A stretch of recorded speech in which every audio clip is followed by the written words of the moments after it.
At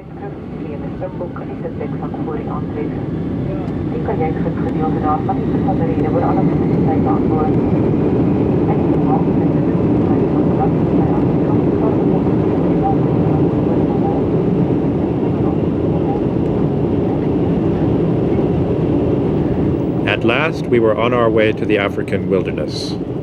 But our inner preparation for the journey had begun long before, inspired by British writer Lawrence van der Post and his stories about the great dark continent of his childhood.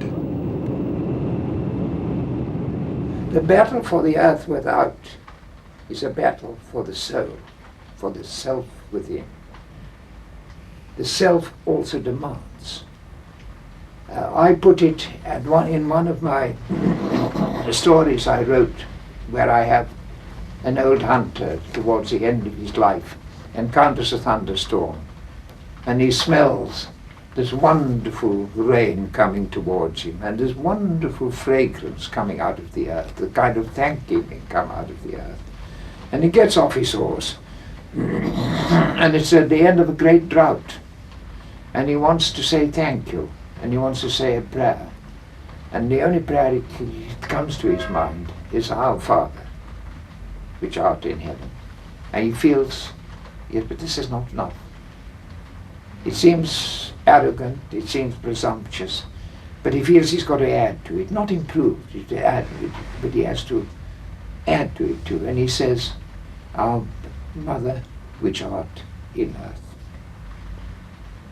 He said, Our Father, which art in heaven, and our Mother, which art in earth. May your love, O Mother, be fulfilled, and Father, may your will be done, and love and will be one.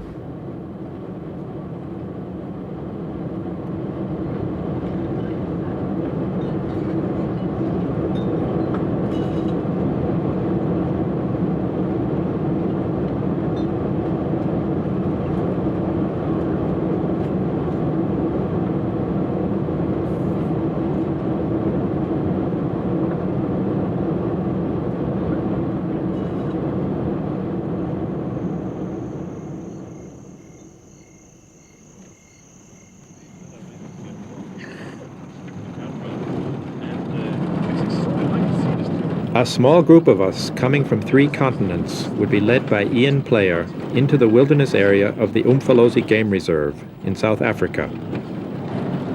Ian had spent much of his life there, serving the cause of conservation and passionately fighting for the wilderness.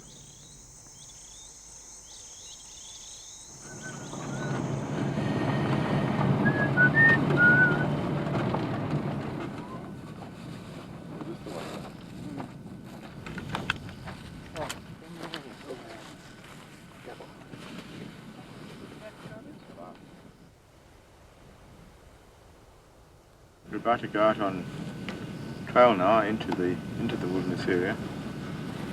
But first of all, I'd like you just to have some silence. Just want you just to listen. We've been quite frantic this morning, one thing and another. So it's very important that we just try and get into the rhythm of where we are going to go. So if you just sit and just keep quiet, just listen.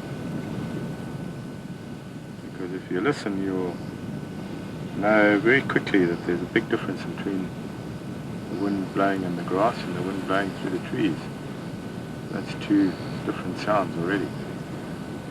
So let's just keep quiet and listen.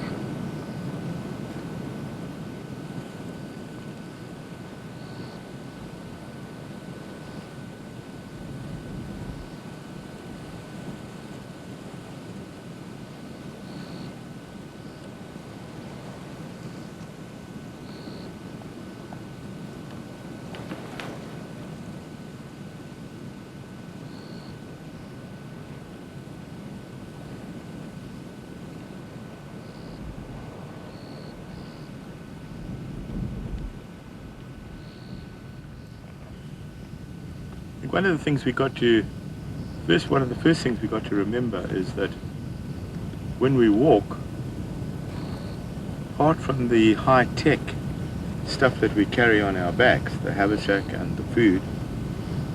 Other than that, we really go as a small hunter-gatherer band. This is about the size of the original hunter-gatherers, the small bushman bands when they moved around, 7, 8 people.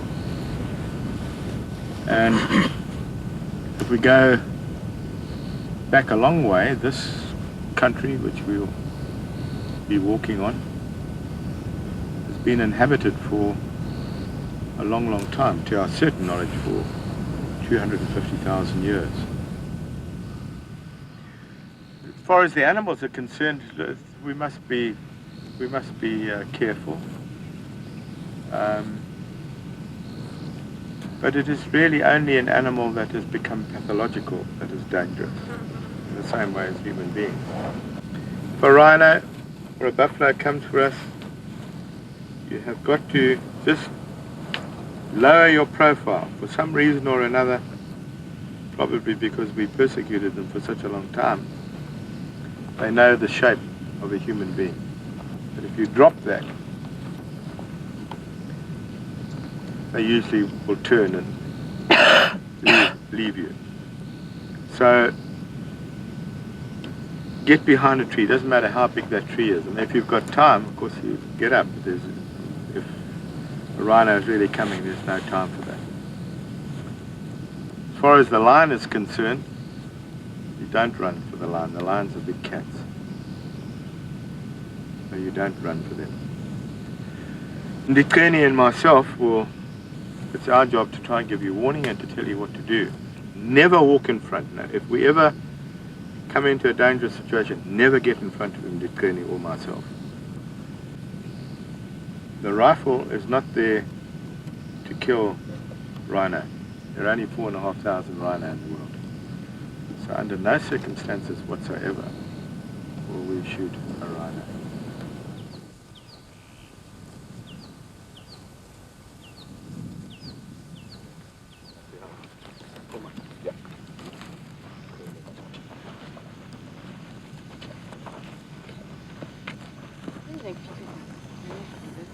You go. I will not come back for that. Sure. The very early man who walked here is the Bushmen, the Zulu people. And then, of course, the coming of the white man. And then very dramatic changes. When the white man first came, you could have said that all of Natal and Zululand was a wilderness in the sense that we know it today. But within the space of 60 years, what was wilderness began to retreat. And today we're left with pocket handkerchief size places. It's nothing because it's completely surrounded now, just dense population. 3 hours from here we got Durban, one of the fastest growing cities in southern Africa today. And so we have now got very little left.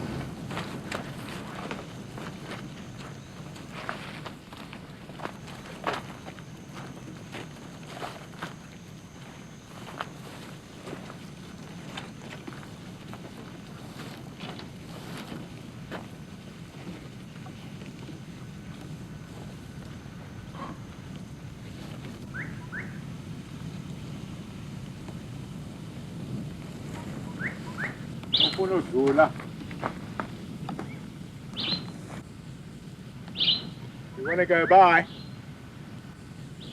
Nkombe? Nkombe?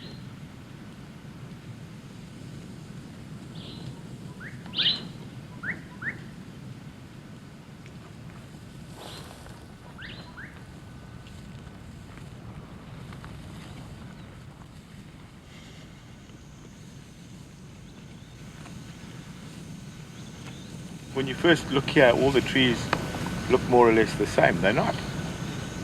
The grasses look more or less the same. They're not. So you have to approach it.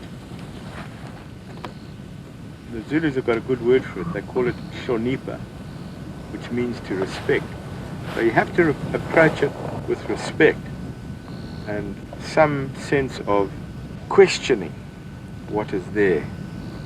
You have to ask yourself the whole time, why is this looking like that? Why is that looking like that?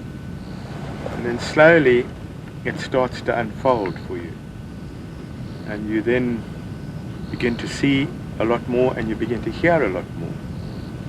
One of the disadvantages of traveling around in a car, in a motor car, is that it is a barrier between yourself and what is out there. And here, the barrier is the human voice. Now, it would be very simple for me to take you and to point out every tree and tell you what the Latin name is, the Zulu names that I remember, more or less its function, but that is a nature trail. That is not what I'm interested in anymore. I'm interested in a holistic experience now. And that is a religious experience too. And that's what the wildernesses for me have now become. They've become the new temples.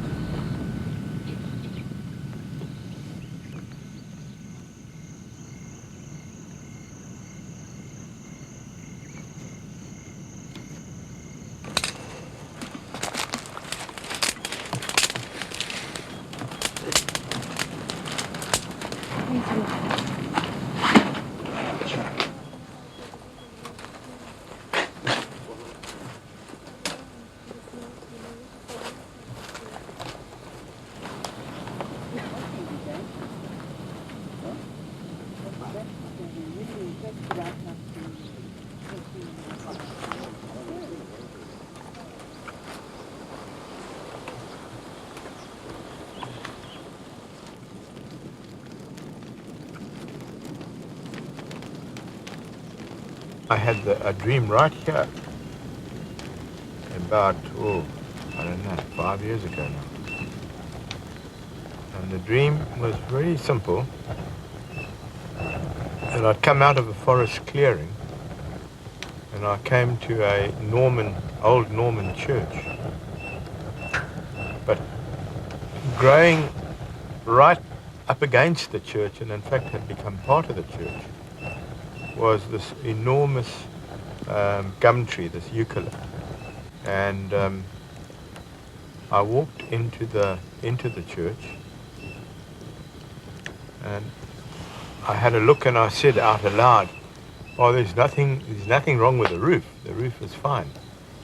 It's strong. It's sturdy. And then I walked outside again and I had another look. And I said, but if the church falls down, the tree will come down. And if the tree falls down, the church will come down. And that was the dream. And the more I thought about it, the eucalyptus, for me, symbolized the wilderness, because it's in Australia today that the really last true wildernesses remain.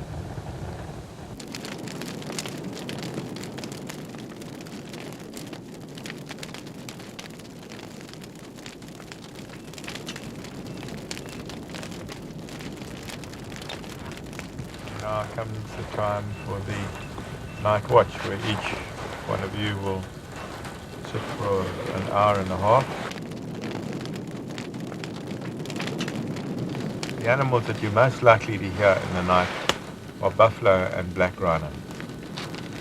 The black rhino, you'll hear they break branches which they're feeding on. And these branches, when they snap, it's almost like a pistol shot going in. Lion, you will certainly hear lion coming down river where they're hunting. You'll hear them roaring. So you have two things to do. One is to make sure that you are sufficiently aware as to what is going on, and the other is to take the opportunity of meditation in the middle of the African night.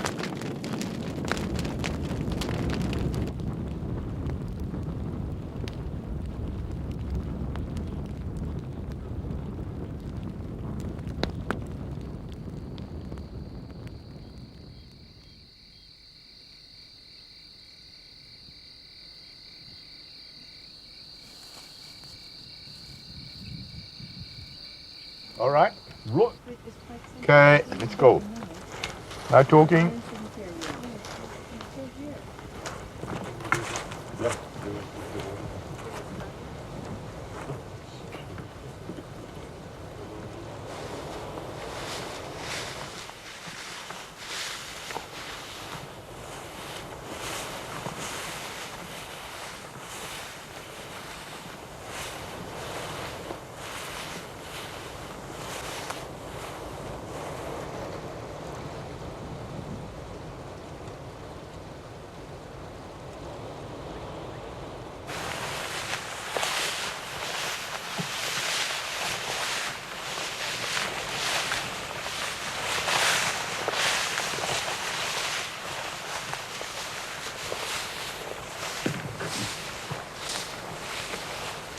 Strange way of growth. Is it typical for this tree or? No, no. What do you think happened? What's the story? You look at the story. Rhino. Got it. Robbing against it. Rhino That leant was a against it, pushover. you see, as it was growing. Leant and leant and leant, and then eventually, you can see here the rhino footprints. They No. stand there, rub that bum. Is it only his bum he's rubbing? Yeah. Look, come there, come there, come and look here. Yeah, yeah. And then come back and then now.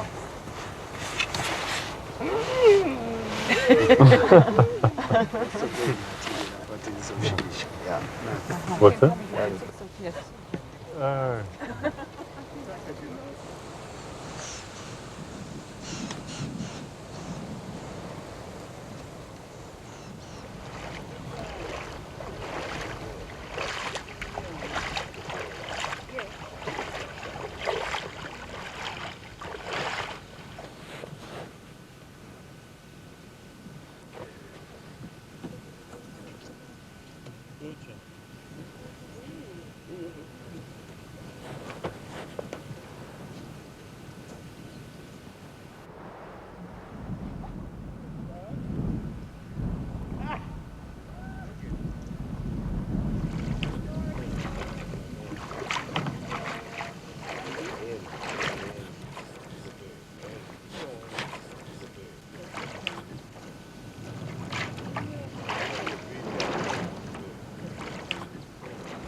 It is always an experience to cross a river. And it's even a greater experience to cross it on foot. And even greater when you know that there are crocodiles there.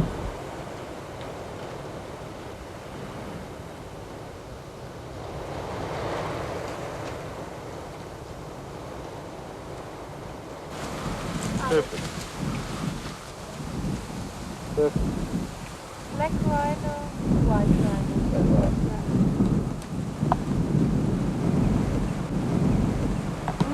That's nice smell. That's tabuki. Yeah. How do you call this tree? Tabuki. Forest cat. It's a really nice smell. Such a smell. I know it's coming along. Very herbal smell.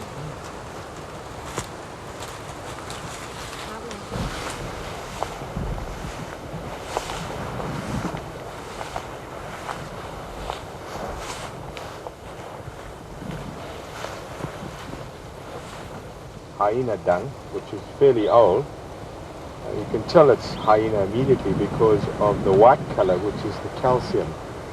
Their jaws are so powerful that they can crunch bones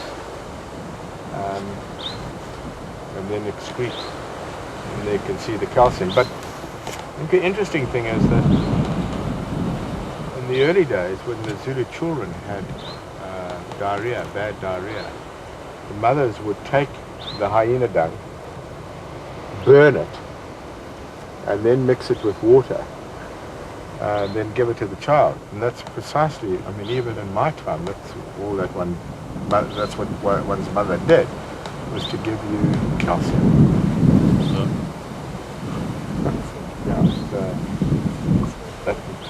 And they probably learned it from the Bushmen anyway.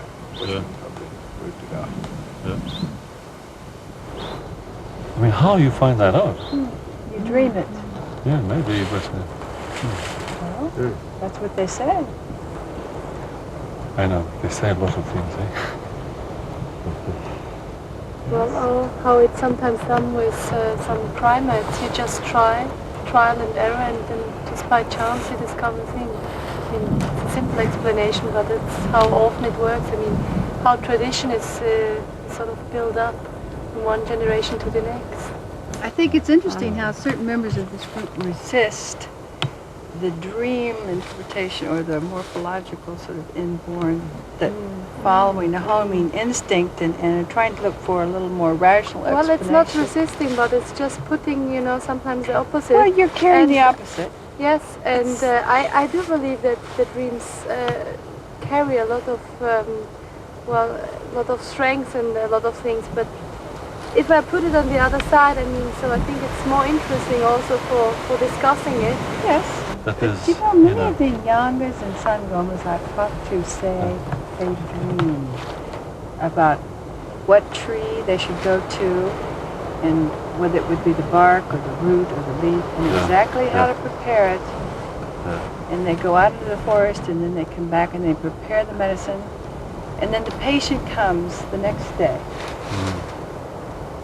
and they're successful healers, and so that gives me pause. I mean, they didn't know the day before the patient was coming. Yeah. They get this from a dream, and it seems to work. Yeah. So I think But- one has to keep an Yeah. open mind. right, I think we can say on the other side of that is faith heals an awful lot, you know. And, There you go, Patrick. No, but look, you do it with placebos, that's the whole trick. And people will seemingly be cured of lots of stuff. And if it's done, if the context is right, if you're going to the shaman or wherever it is and it's right, that in itself has an enormous impact.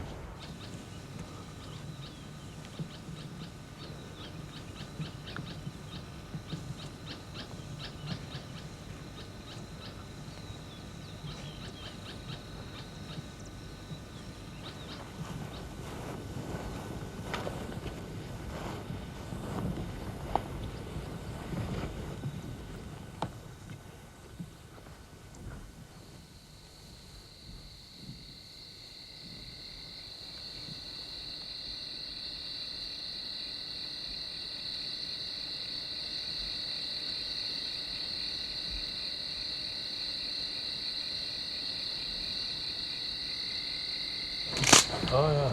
Yeah.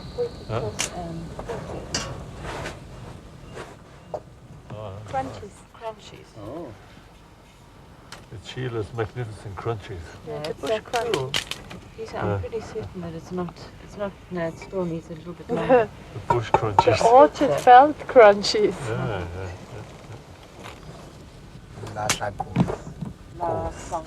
Yeah, Oh, yeah.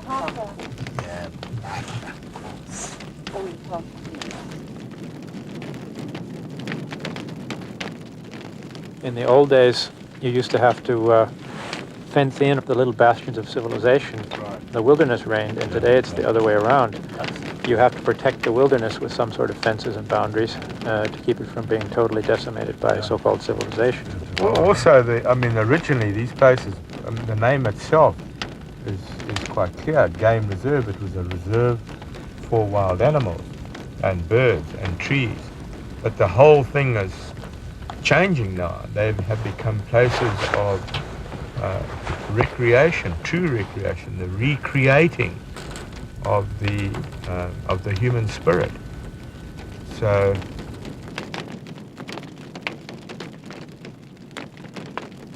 I'm a biologist. I'm very much interested in nature, but I find often in biology or in, let's say, pure science, you find that things or the living things lose their soul. And I very much believe also in the soul of things. I mean, I'm very much interested in birds, and I find birds, it's not just a creature, an interesting animal, but birds have a very important significance for us human beings, and which is, I mean, it's part of the soul. if you don't get some spiritual satisfaction out of the experience, then we've failed. Yeah. We have failed. Because Yeah. I mean, when we talk about the wilderness within, when you sit here alone on the watch at night, that's what you're beginning to experience. That's what, I mean, apart from what is going on outside, it's the reflection of what is going on inside as well, isn't it? Well, Yeah. to experience what goes on inside oneself is not something that is valued greatly In our in our society. society. To sit quietly and to experience yourself in your own inner musings. People turn on the television set. Now, it seems to me that is a way of destroying your own inner wilderness and natural resources. Or to rush off to a movie, or to, get into rush hour traffic and get into a car and turn on the radio. Anything to shut out the inner wilderness. And so we're doing it constantly to our own inner selves, and it seems to me that's where the sense of sacred really is. But can't we In a also certain- think of the wilderness within as being the great unknown, just as the wilderness in the old sense of the word was the great unknown, that which wasn't civilization, which wasn't under our control. So the wilderness within can be what some people refer to as the unconscious, the parts of ourselves that we have no control over, that we don't understand, where dreams come from, where fears come from, emotions. But you see, Bob, in talking about the sort of the wilderness as the great unknown, you see, for hunter-gatherers, this was not the great unknown. It was incredibly well known. They knew every tree, flower, plant, the movements of the stars. They knew every damn thing that we've lost. And in their own sense, they lived true to their own spirit as well, in their rituals and in their symbolic relationship to the natural world. But Their life felt really at home. I see what you mean, but at the same time, they They're still not couldn't there. control everything. You can't control the weather. Hang on, they didn't want You to can't- control it. Maybe that's the difference. Well, maybe that's the difference. The individual person's attitude towards it, of maybe accepting it, respecting it, being part of it without wanting to have to control it. Yeah, absolutely. That's something that's gotten lost today. So maybe respect of wilderness would mean also to resist against that try to tame everything, no? And see, I think to leave our mark on things, because one of the things that the wilderness experience is about is to come here and to not leave an imprint, because that's one of the things that modern people need to do all the time. We need to impact, we need to leave a stamp, and that isn't what this is about. In fact, the opposite is true, to come in here and to not show that you've been here, which is a total reversal of our experience.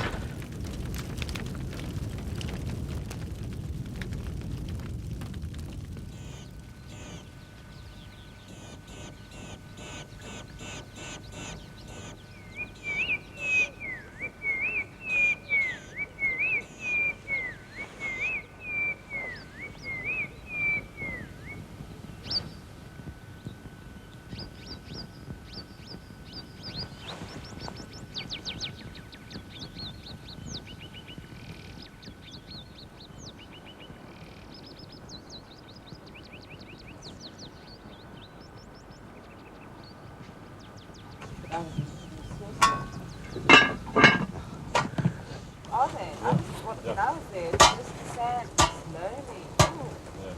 Wind blowing. That wasn't cooking at all. But we didn't put the lid on.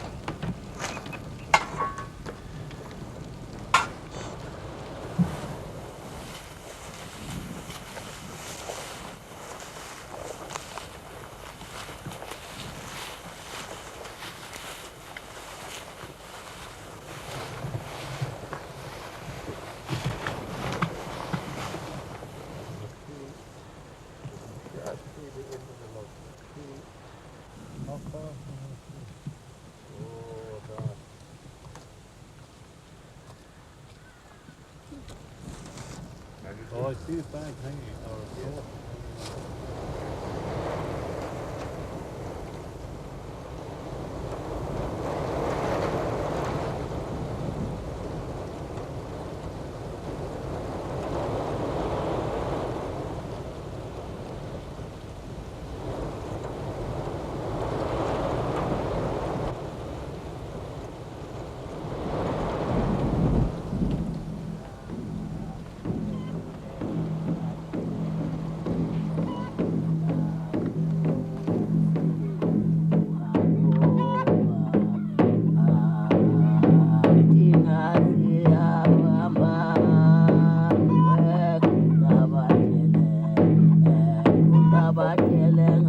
Ian has always felt it important to be accompanied by a native Zulu, like our guide Kumedi, when out on trail. For many years, this was Makubu, now more than 90 years old. Ian considers him one of the last real men of the bush, unable to read or write, but truly wise in his dignified simplicity.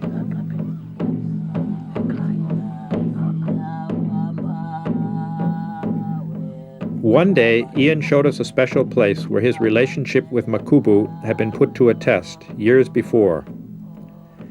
Hidden in the high grass was a pile of stones, or cairn, which the Zulu people call Isivivan.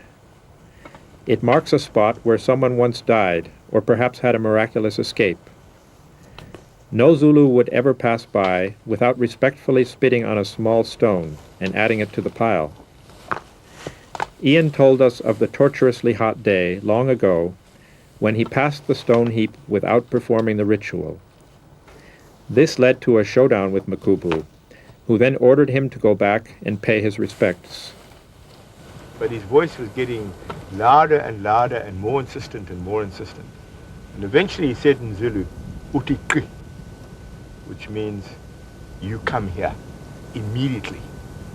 And it would never ever be used by an insubordinate to a subordinate. Is that the right phrase? From a subordinate to an ordinate. Yeah. Insubordinate is In other words, I mean, in any other way, it would be considered a gross insubordination. And I was really shocked at this. So I started to say, who the bloody hell do you think you are? Who the hell do you think you're talking to? And his eyes were just looking straight at me. And I thought, something going on here. So I said, okay. So I came back and I picked up a stone and I spat on it very irritably. Threw it on the Isiviva. And I said, right, Asiam, let us go. So now he was walking in front of me and we started to walk up this very steep Dengezi hill.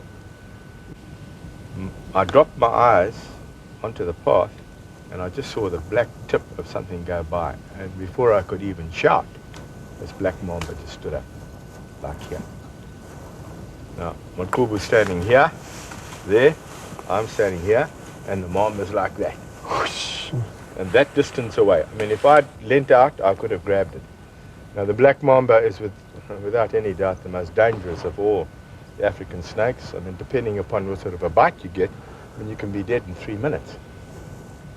And this thing stood there, and it was making this very high-pitched sound. And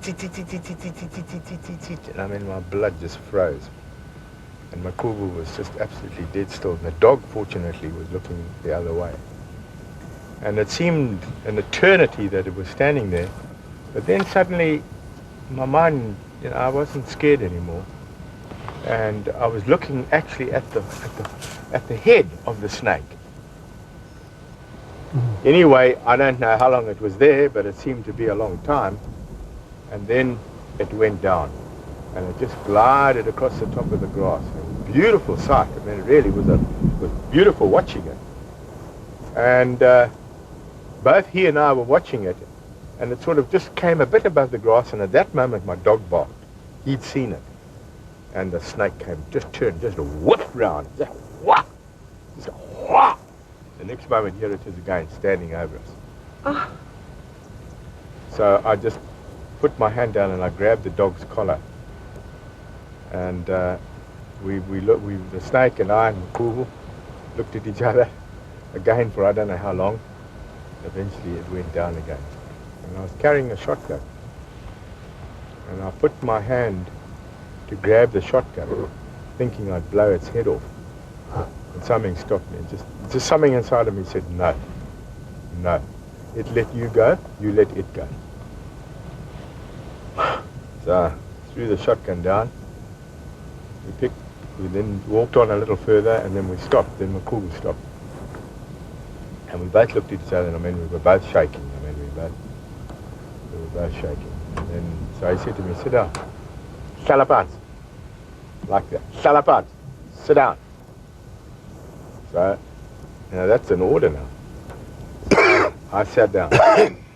So he said, now you see how important it was to Hlonipa to respect Adisivivan. If you had gone on, and if I had followed you, and if I had not stopped you and brought you back here and made you pick up a stone and throw it onto the cairn, then we would both be dead. Because that snake would have bitten us, because we would have transgressed that place. Well, you can't argue with that. So I said, no, you're quite right. But it was the beginning of an entirely new relationship between the two of us. Yeah. Short version. Yebo. Njalo. Bavele ngoze lele mama. Impela. Yacishe yafeza inkosi. Hayi. Manje njalo ngiyahlonipha. Fanele wangehluwa nje lingaphosa uyitshela. Kwakubalekela khona lokho ukuthi kudlula usuhloniphile. Uthola inhlanhla.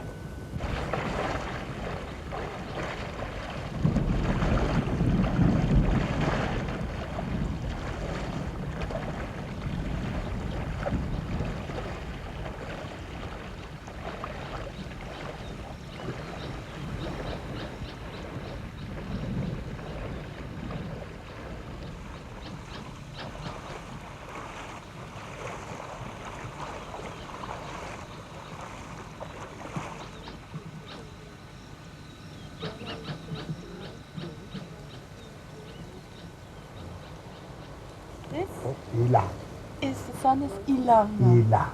Ilanga. Yeah. Yeah. And the moon coming up? Inyanga. Inyanga. Yeah. Inyanga. Yeah, Ilanga. Ilanga. Inyanga. Inyanga. Ilanga. Yeah.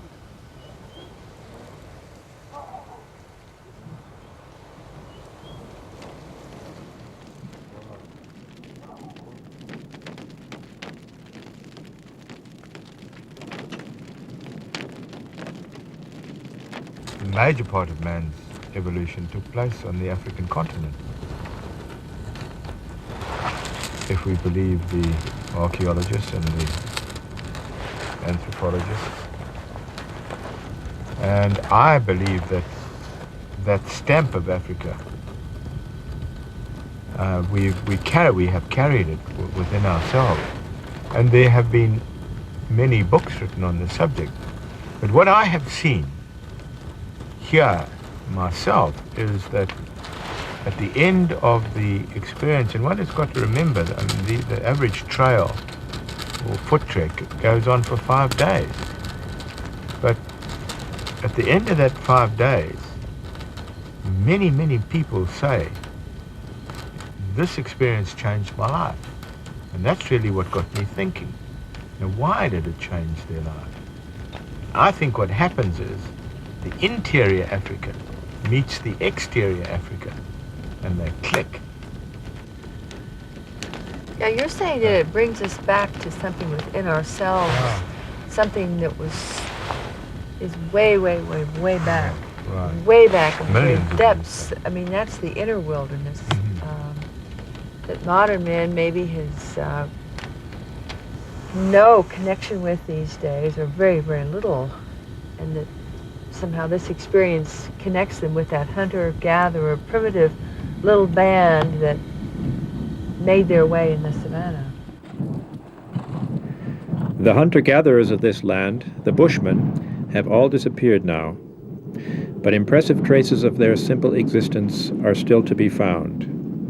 One day, we set out to pay homage to the Bushmen.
make him as tough anymore.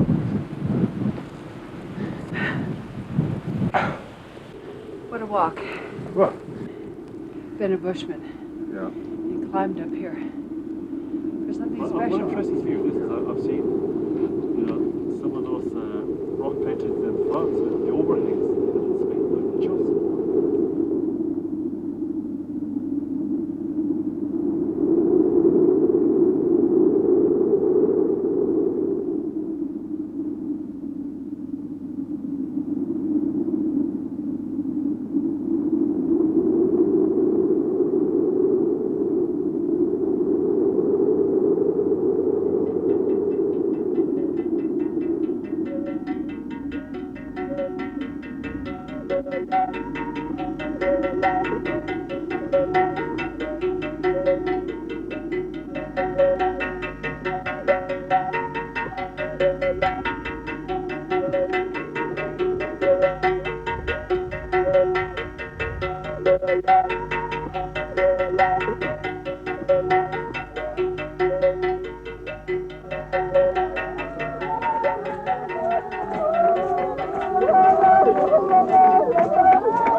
In the midst of these impressive surroundings, we felt what Ian had meant by the religious experience of the wilderness. He had also told us a dream about the church in the tree, symbolizing the wilderness. There were many dreams inspired by our journey, and in one of them, another church appeared.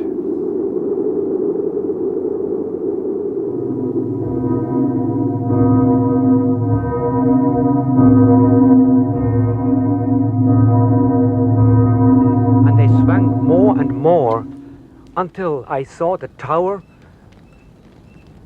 topple over, away from me, on the nave, which was destroyed.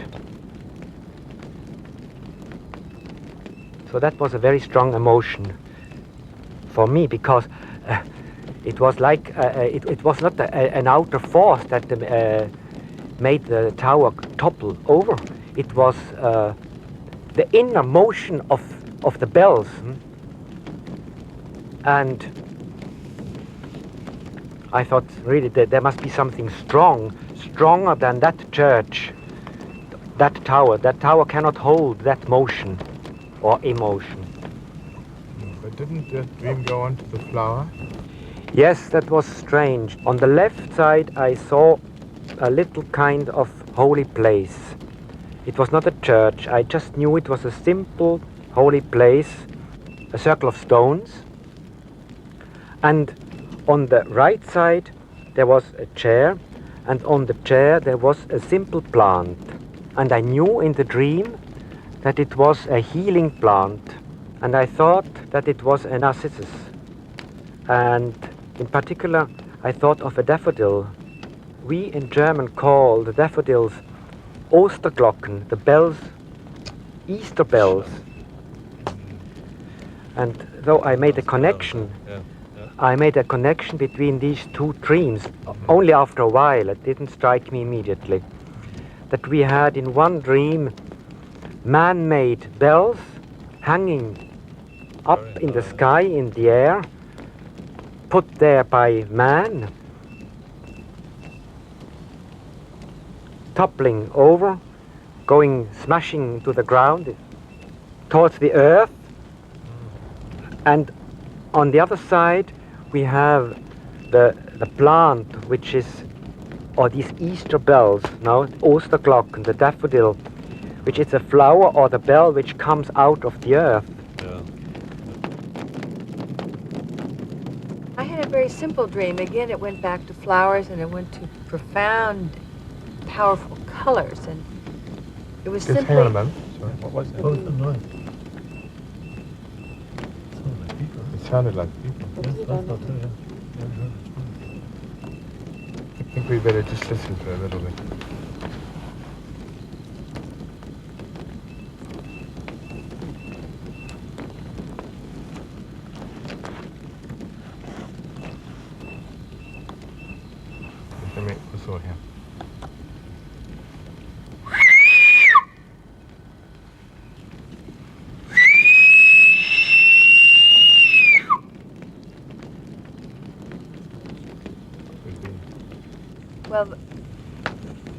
image of the dream was very simple. It was like looking at a camera shot of a very green bank of vegetation growing, and then the camera comes in, and what I see very, very, very clearly and very close up is just one flower, and it's an African violet. It's absolutely brilliant purple, and one leaf.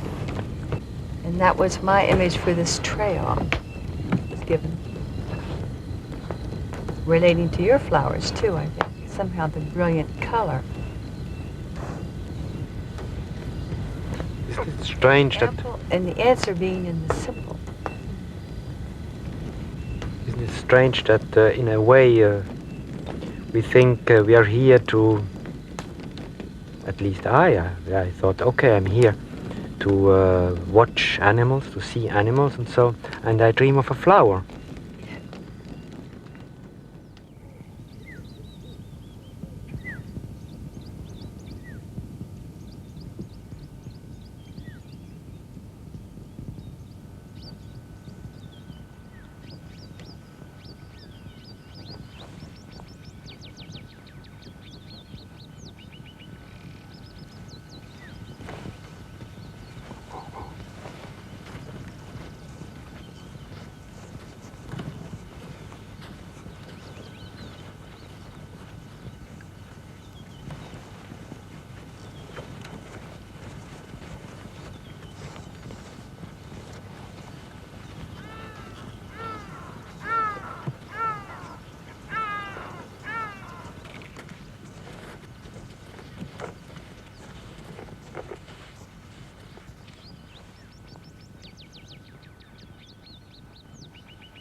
Look at the history of the human species, just even over the last few centuries, and we've wiped out so many species.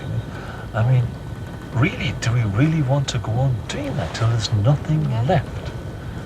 I mean, I find that an appalling prospect, but in actual fact, it's sort of heading that way. Yes, it is. And talk about don't those animals have some right to existence? Somewhere we want to deny the reality of what's happening. We know what we're doing. I'm talking collectively now. We know that we're exterminating. I mean, I like the idea we're not Homo sapiens. We're Homo extinctor. We are actually the species that is extinguishing every other major life form on this planet. Almost trying to kill the planet. Yeah. Well, look, you can mention people say, "Oh, we won't do that," but they'll wipe everything else out. And I think that's like some mad blindness in us that needs to be really looked at. I think, and I've seen it, there is this incredible urge to tame everything. I mean, every animal, that is caught, the inclination is to get it and to tame it, to make it a tame beast.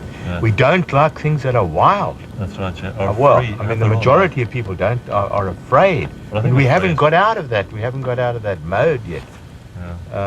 Because we can't control it. I think Right. that's to do with it.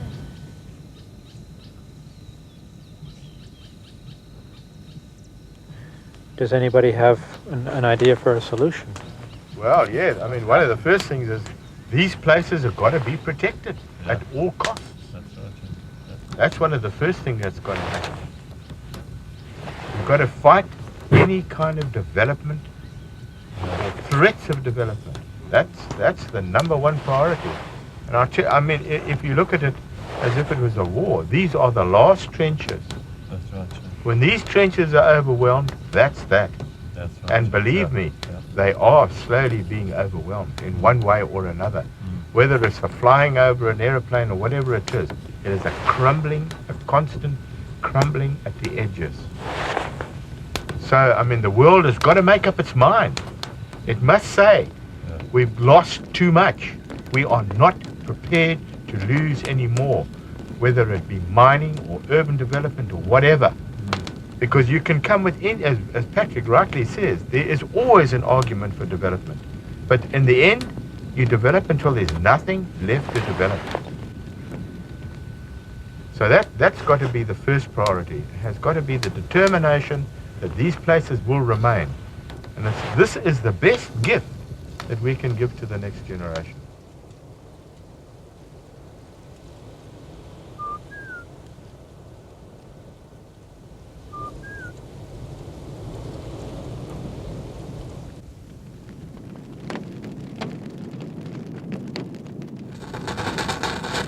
But I think that it's in the modern, so-called modern civilized world that these places are so important, because they are the new temples.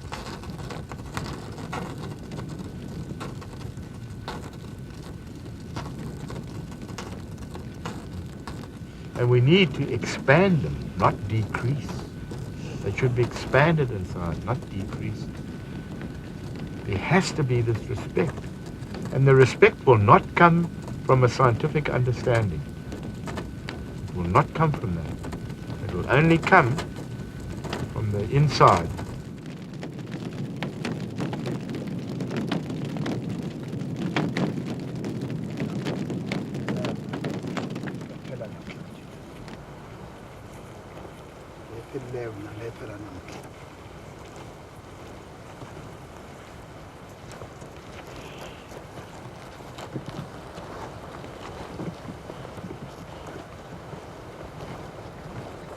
There has to be this respect. And the respect will not come from a scientific understanding. It will only come from the inside.